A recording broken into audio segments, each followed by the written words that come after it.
At the start of 2024, NATO announced it would conduct a large-scale military exercise, described as the largest by the military alliance since the Cold War.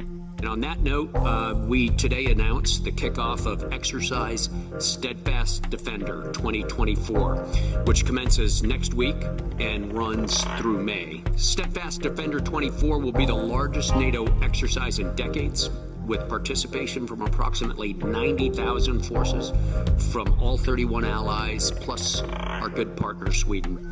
NATO says more than 50 ships, from aircraft carriers to destroyers, more than 80 fighter jets, helicopters and drones, and at least 1,100 combat vehicles will take part in the exercise.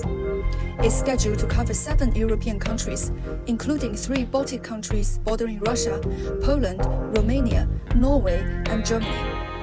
The main goal is to simulate conflict scenarios against what's been described as a near-peer adversary, obviously Russia. NATO has a long history of conducting international military exercises.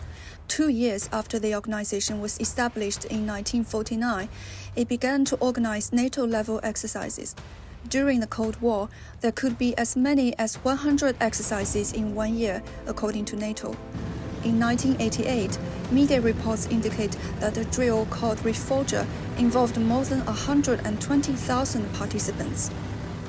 Since the end of the Cold War, NATO has organized dozens of exercises every year, but the scale of each drill has not surpassed what is planned for Steadfast Defender 2024. There seems to be an increase in the size of NATO military drills in recent years. In 2021, the Steadfast Defender exercise involved 9,000 personnel and 20 countries, lasting for about 1 month. In 2022, the 1-month cold response drill involved 30,000 personnel and 27 countries. What's notable is that Steadfast Defender 2024 was initially planned as an exercise with 40,000 personnel involved and lasting for 2 months. Fast forward to now, 4 months later, and NATO has decided to more than double the scale of the drill. In addition, some NATO members and their allies appear to be more seriously considering the prospect of a wider conflict in Europe. In response, a Russian government spokesperson recently said calls by Western countries to prepare a war against Russia provoke a game of nerves and further compress the spring of escalation. 2 years into the conflict between Russia and Ukraine, NATO seems to have made up its mind to walk further down the path of confrontation. As I said yesterday, this requires a whole-of-society approach.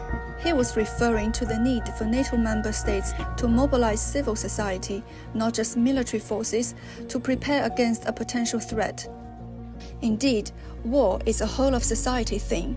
If wars do happen, they won't just involve the military, but the whole society and people, likely with miserable results. Is NATO sure this is what its member states and humanity want?